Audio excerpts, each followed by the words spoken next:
Welcome to 3. I'm Gill Gross, joined as always by Joel Drucker and Amy Lundy. Monte Carlo is right around the corner. Novak Djokovic returns to tour after an absence of more than a month. We are hitting the red clay. We're going to talk about Rafa Nadal pulling out of Monte Carlo and what that might mean for his trajectory going through the clay court season.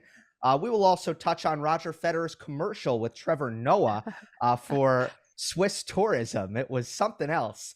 And finally, maybe we'll get some thoughts in on Medvedev winning Miami. That'll tie into our discussion of Monte Carlo and Novak's chances of winning and what the field is looking like this week.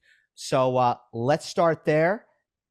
Amy, I know, you know what? Before we go to the draw, we usually start with the draw with these kinds of things. Let's talk about the form. What kind of form do we expect Novak to be in at this Monte Carlo, Amy? This is an opinion, but I think it's going to be tip-top form.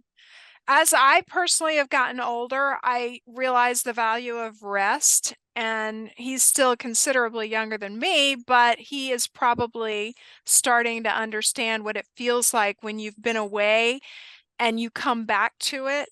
You approach it with a freshness. Your body feels good. Your mind is rested. I've said from the beginning that I thought the fact that he wasn't able to play the Sunshine Double was actually a good thing. And he's hungry. I think he's hungry to grab Roland Garros, cement his legacy.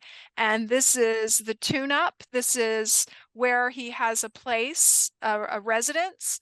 So I think his form is going to be pretty doggone good. Ditto. Okay. I will be the detractor. I don't expect a 100% Novak. I expect a compromised one. I'll start by saying I think he's going to play very, very aggressively and look for his big forehand that helps him so much in getting through the clay court. But I expect him to not be quite as solid as we normally see. And he, in my opinion, will be making more errors than usual, which is what we've seen in the last two Monte Carlos against Alejandro Davidovich Fokina in the first round last year, Dan Evans in the round of 16, which was his second match the year before. He lost to Daniil Medvedev in the quarterfinals in 2019. I think Novak runs into a problem here, which is that without matches, when he misses so much time and misses the Sunshine Double, his cardiovascular fitness can't really be up to par. Unless you're playing matches, you can't really get that where it needs to be.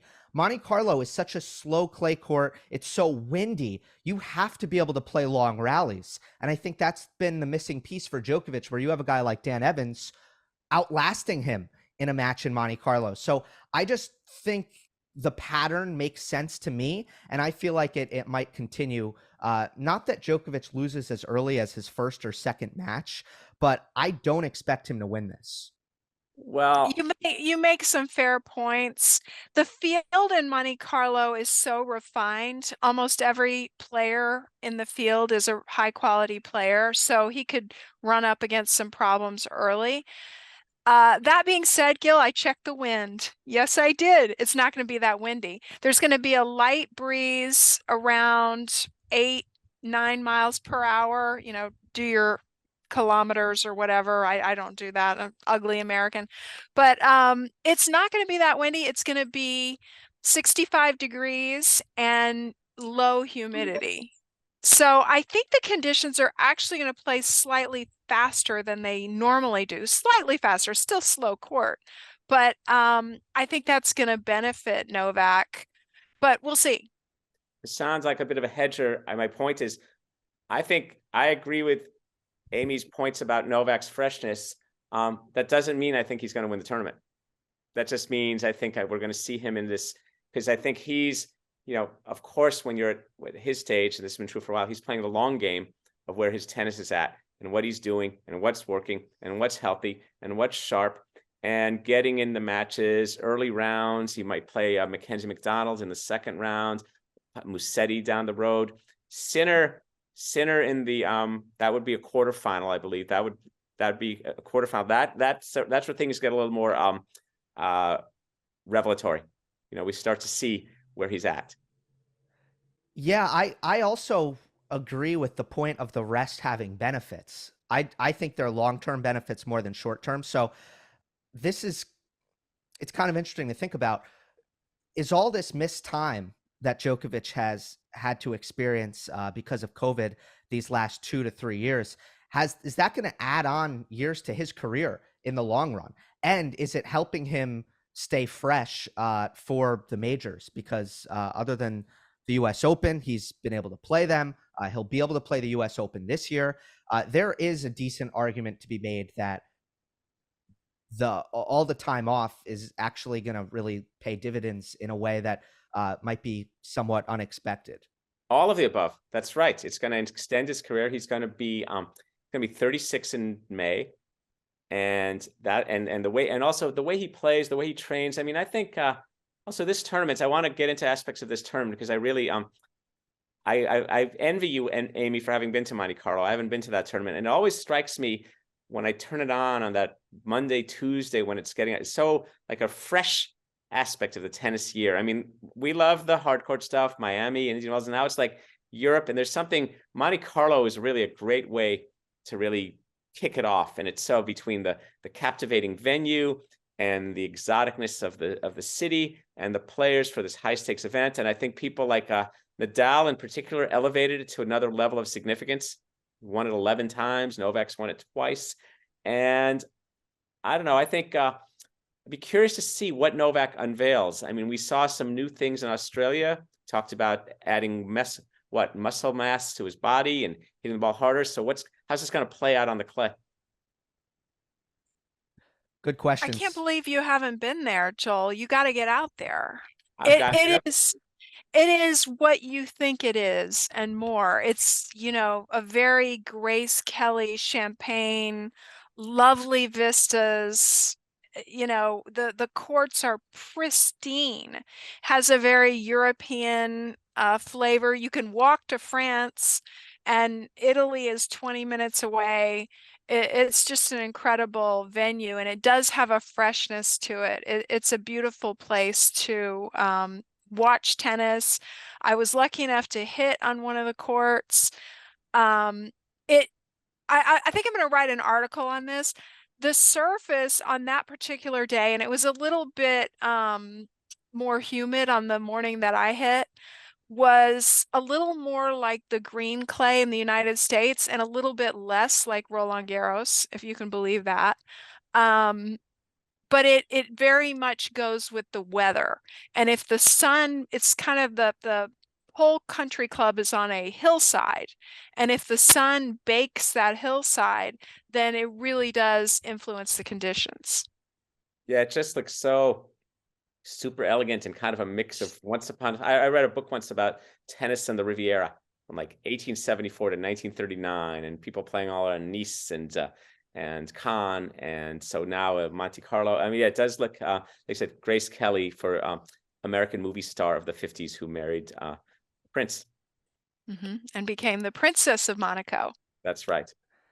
It's bucket list for me. That one and Rome are probably the two tournaments that I want to get to the most. We'll know 3 has arrived. We'll know our show has reached a new level of things when we're like we're in Rome and we're having our Rome and Monte Carlo. That's right. Yeah, exactly. And the Australian Open, I got to hit that to complete the Grand Slam. Oh, the Gill Slam. Of attendance. The Gill Slam, yes. All right, Novak's draw. There was a withdrawal that will potentially affect his first match. It was supposed to be Mackenzie McDonald versus Brandon Nakashima. The winner plays Djokovic. Now it's going to be qualifier Ivan Gakov, who I have actually never watched. He's world number 186. He's competing as a neutral athlete, which means he's either from Russia or Belarus, and I'm not sure which. He takes on Mackenzie McDonald. Then in the next round, the round of 16, that is the first round where you can face a seeded player. And that seeded player would be Lorenzo Musetti, but Musetti plays Miomir Kecmanovic in the first round. Kecmanovic is in the Estoril final today. Musetti might be an underdog against Kecmanovic, so that one could really go either way. You also have that young Italian qualifier, Luca Nardi, a wild card from Monaco as well. And then the high seed in the bottom half is Jannik Sinner.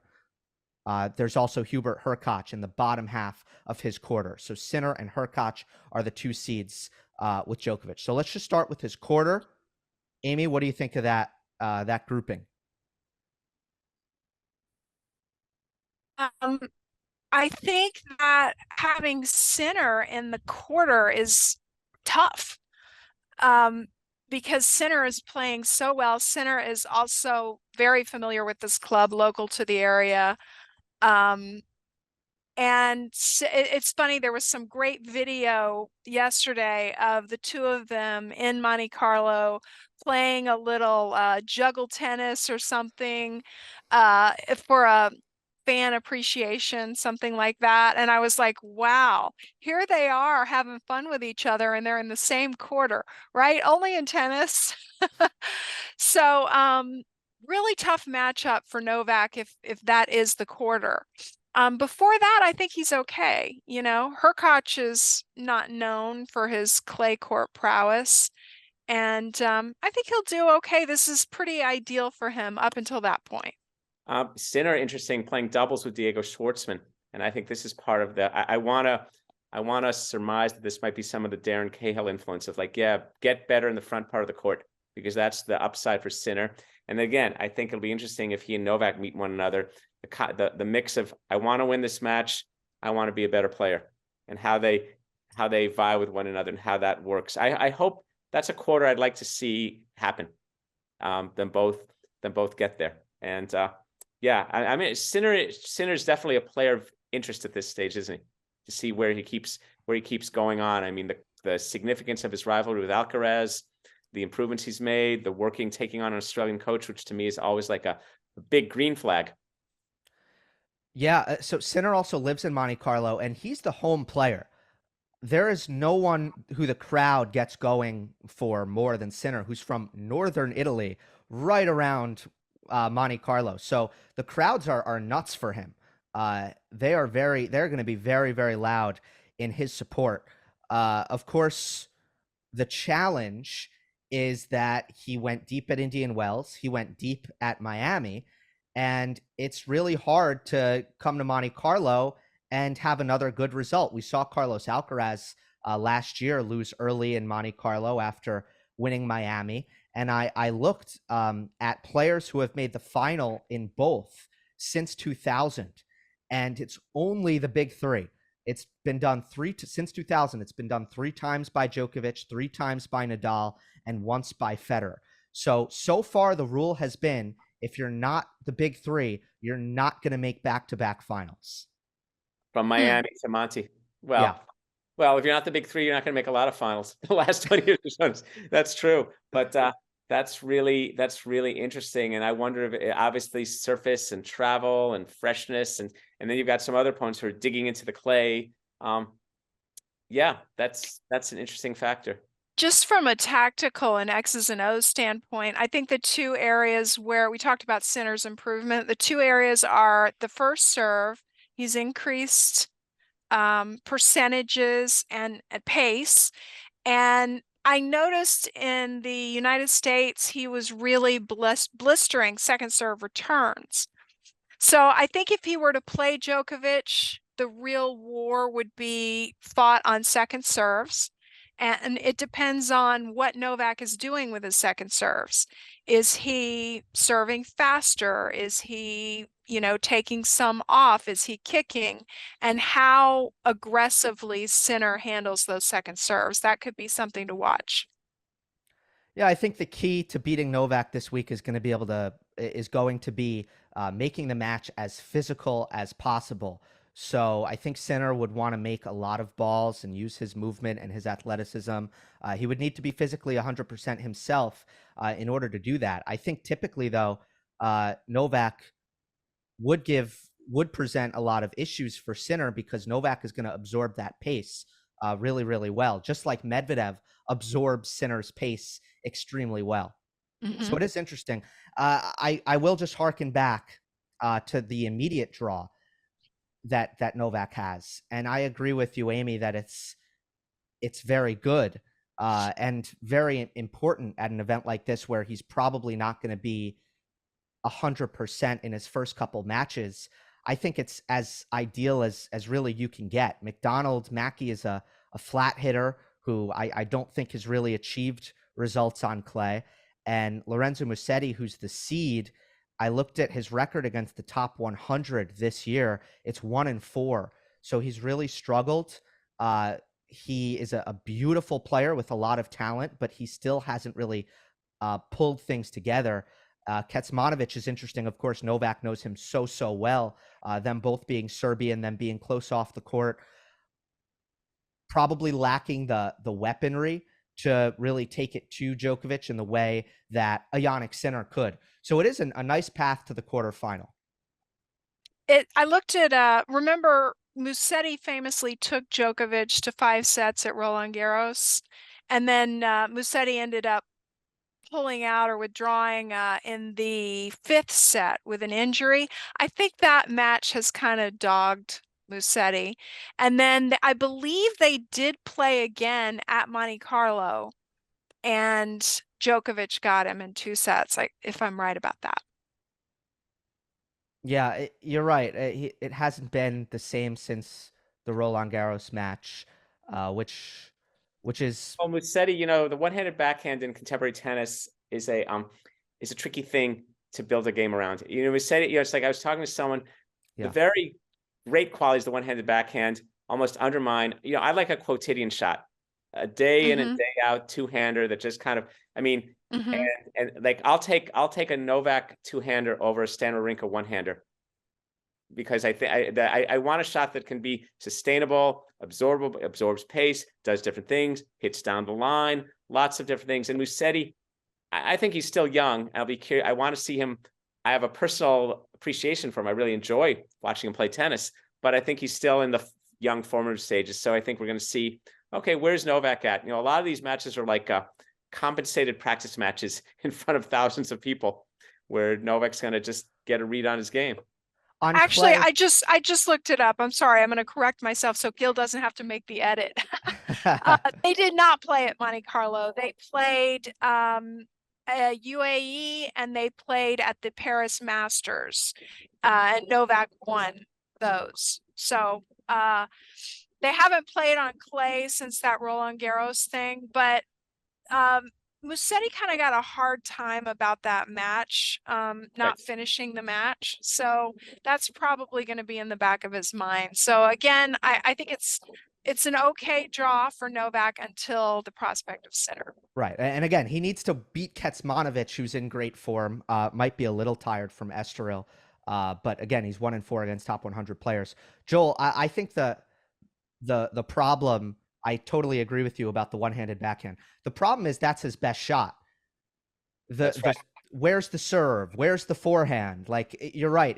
If that's your best shot, your backhand down the line in particular, really tough to win point in and point out with that.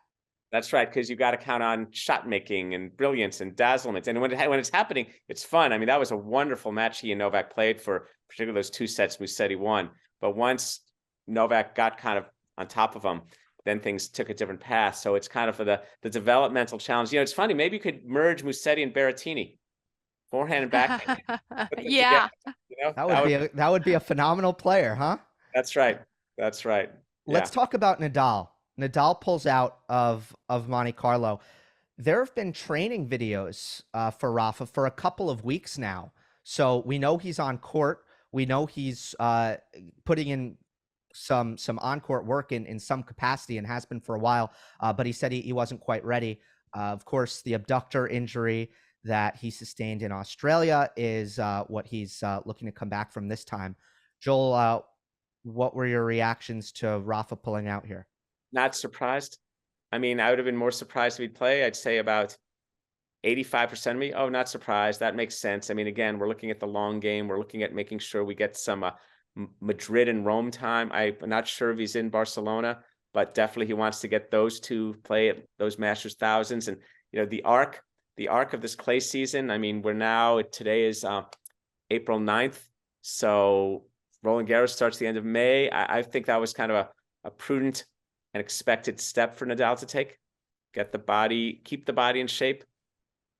Yeah. Though, of I course, setting have sad. Go on in. Yeah, I have a source that talked directly to Rafa and told him that he wasn't feeling well, unfortunately.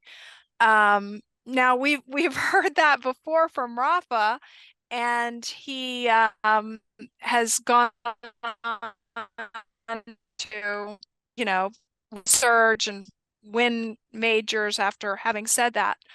But he did tell my source that he's going to attempt to enter this clay season. He's going to try.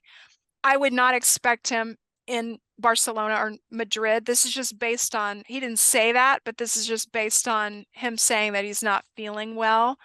And maybe Rome, to try to make a go of it. But it also would not shock me if he did not try to enter at all, just based on what he was saying about not feeling great. This would surprise me if Nadal goes to Paris without having played a tournament, because that's never happened.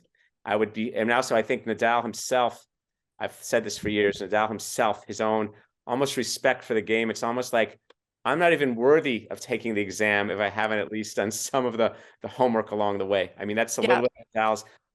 That would massively surprise me if Nadal does not play a single clay court tournament prior to Roland Garros.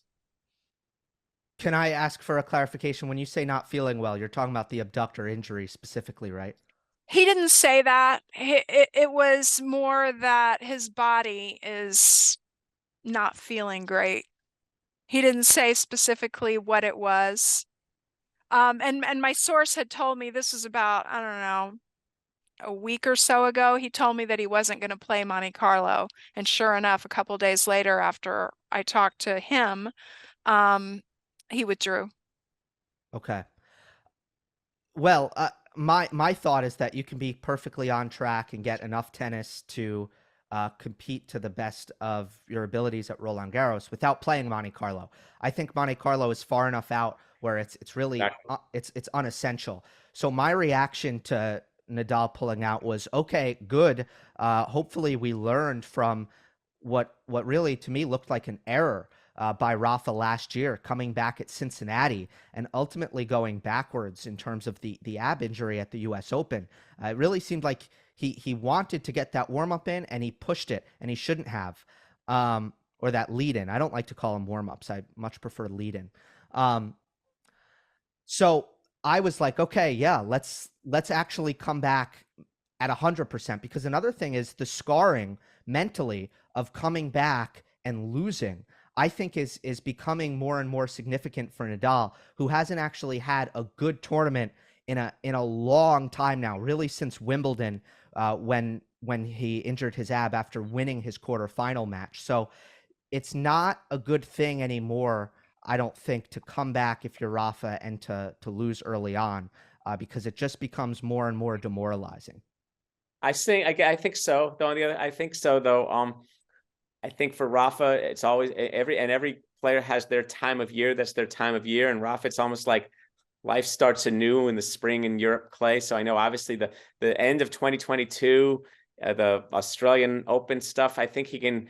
I think the selective amnesia of the champions is one of their most commendable qualities. They do it mid game, mid set, mid match, mid-career. And it's also interesting when we talk about these things about opting to play and things, it's only usually the top 3, not even the top 5, where we get into the whole thing about pacing and scheduling. Once you get past like 5 and below, people just, I'm playing tournaments. You know what I mean? It's like, if you look at the itineraries, I don't think, for example, number 8, much less number 14 or 28 is, well, let's see, Munich, But they need to, Joel. They need to. There's a couple of players, and I was this way with Dominic Thiem a few years ago, where you check the app to see who's in the draw, and this guy's like constantly playing tournaments, and you're like, him again? He's in this one. He just played that one, and it was getting that way with Tsitsipas. Yep. It was getting that way with Medvedev, although he was not by choice, ended up taking a chunk of the summer off last year. Some Rublev. some of these guys, I really think that are in the top 10 or near the top 10. I think they've got to be much more careful about Agreed. their schedules. Agreed. So it's almost as if a player should reach a stage that's like, if I've ever reached 2 straight semi, there needs to be some markers that say I need to refine the scheduling, just like the way that players, I learned this from a trainer, a player gets past about 28, 29 years old, the training regimen changes, what the body works on. That was a Federer. Other players did it a little more ad hoc. Federer was kind of a master of it. He took it to science, probably what's my training ritual at 29 that's different than when I was 24. So what's my scheduling ritual? A lot of these players, like I think Thiem, he probably wasn't aware of how good he was going to do. And there are other factors too. You're right. And we all knew it while it was happening. He's playing the South American clay court. He's playing these things and kind of, hey, buddy. And then look what happened. Geez. And now it wasn't just when the US Open that caused him to kind of physically and emotionally implode. Other things. Yeah. A lot of tennis. Yeah. I've got a question for you guys that you guys being guys, you can answer. Do you think that men in particular, though sometimes women, feel a pressure to earn while they can and maybe enter these tournaments knowing that, their careers could be taken from them at any time because of physical ailments or for whatever reason, and they enter these tournaments and they know they can do well, but they don't have to play them. Do you think there's a pressure to play? I don't think it's a gender specific thing. I think it's a low planning cycle that says, well, I don't know, I might lose in the second round. And I think I did, okay, as an anecdote example, I asked a lot of players once, what day constitutes a happy exit for you from the tournament? A 1-week tournament, not a slam. What day? Good question. Constitute? And several said Wednesday, like I won a match. What do you think? What do you think the mean was? Where do you think it landed? Quarterfinals. Friday. Yeah. Okay. Yeah, you got it. Spot on. And then I asked Jimmy Connors, and what do you think he said to me? Sunday. That's right. He said to me, what day do you think? And so in a way, and I talked to another player once who admitted that this player was talking about the majors. He said, I didn't quite believe in myself well enough to plan out to peak for majors. So I played smaller appearance fees. And next thing you know, you're playing 4 straight weeks. Like Navratilova told me once, she didn't always think it's a good idea to play the week before a major because now you're committing yourself for 3 straight weeks of tennis. Yeah. But it's kind of like the casting the vision of your game. And I think it's kind of an attitudinal thing. I don't think it's not so much pressure as much as kind of like, well, I don't know. I might be out on Wednesday. Better make sure I'm in Munich next week or Kitzbühel or whatever. You get going on it. It totally depends on your expectations and your prioritization, right? If you're like Ilya Ivashka, who comes to mind as someone who recently won Winston-Salem, and you win Winston-Salem, it's your first career title, and then I don't know if he lost first round at the US Open, but let's say he did. That's still a good 2 weeks. But if Novak Djokovic won Winston-Salem and lost first round at the US Open, that's a horrific 2 weeks. So it's a totally different kind of thing. Right. So therefore, you don't want to play Winston-Salem 2 years in a row because you need to think. It's a mapping question. Actually, I'm going to take it. But you've got to defend your title. You don't. No, you're right. Right. You don't. But the pressure is there because you're so grateful to whoever put that tournament on and the fans and all that, and it has good memories for you. So there's, pressure. Pressure's it's an illusion that way. So I think it's a privilege. Yeah, I know that too. That's why I tell my dentist. That's why I tell my dentist when they're working on my teeth. Pressure's a privilege. And I think when you map out your career, it's the same thing. Even I would say this, even in a weird way, for these players, they need to see how they envision their career, and maybe they say, you know what, I want to give myself the best chance to do the best I can at the US Open. I've won a tournament. I've competed well with top 10 players. Let me think about this. And if it doesn't work out, I'll adjust, because there's always plenty. I'm not going to die. You know, I talked to another player once. This is in the days when they used to take a boat to go to Australia. This guy took a ship. It took 3 weeks. He takes 3 weeks to get to Australia. And I said, wow, you went 3 weeks without even playing. How was that? He goes, you're an idiot. Do you think I forgot how to play tennis after 3 weeks? You know, it's like, well, that brings it back full circle to Novak, Yep. which is, you know, why he's going to have a good tournament. I could be. well, We how lost you a little bit there, Amy. Yeah. Oh, okay. But first of all, Joel, can you say who that was? what on the boat? Yeah. Gene Mako, Don Budge's doubles partner. Okay. They took the boat down in 38 from San Francisco to Australia. Nice 21-day cruise to get to Australia. And then they won it. Budge won all 4 majors. That's fascinating. Yeah. Carlos Alcaraz pulled out of Monte Carlo with injuries that I believe he could play through. He said he has post-traumatic arthritis in his left hand and discomfort in his lower spine. Sounds awful, doesn't it? Yeah. Post-traumatic arthritis from a 19-year-old. I mean, it just sounds like it's one of those injuries that the name is worse than it actually is. Yeah, why should he play through it? He shouldn't. I'm praising him, but that's code for soreness. Nah? Yes. It's code for soreness. Okay. So Alcaraz is sore, so he pulled out of Monte Carlo, and that's smart.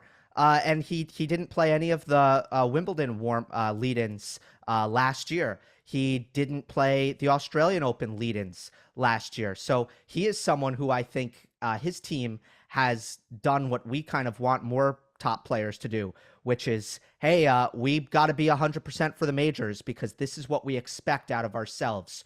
Our goals are up here, and we want to reach those goals in terms of winning the biggest tournaments on the calendar. Well, his deal, though, is that Nadal had this too in a way that even Djokovic and Federer did not. He rocketed enough, the results happened. You know what I mean? He's winning. He wins a major as a teenager. So it's kind of like a bar is set.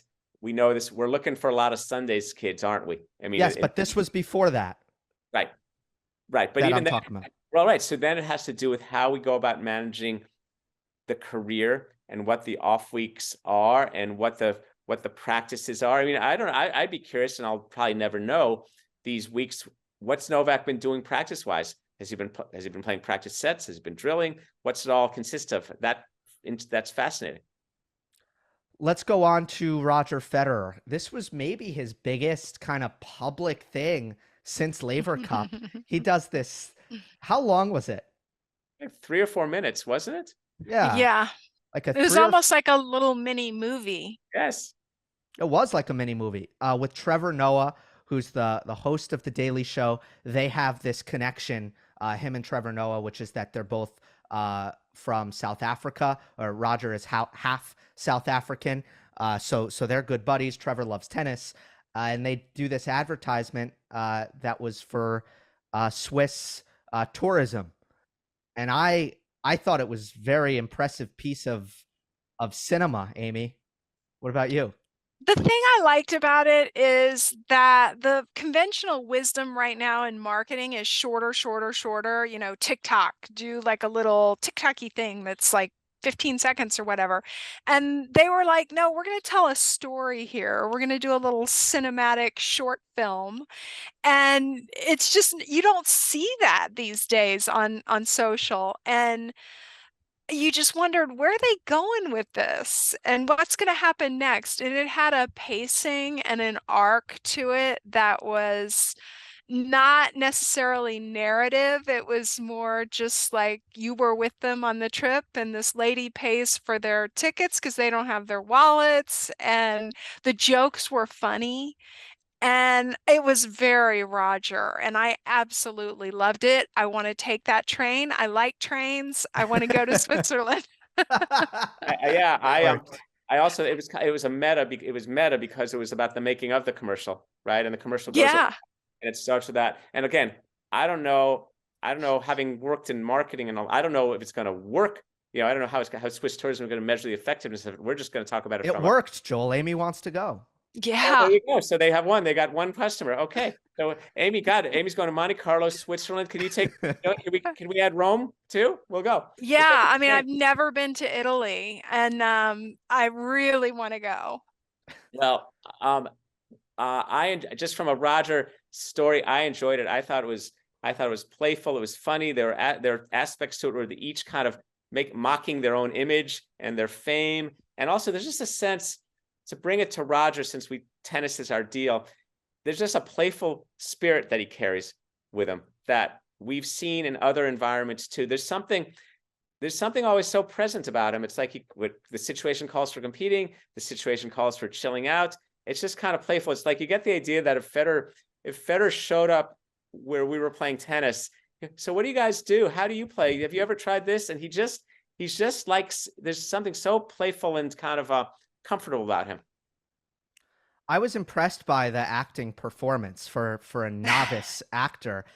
I think to actually act well, though, you need to have a really good emotional intelligence. You need to understand people, how people act, what emotions look like.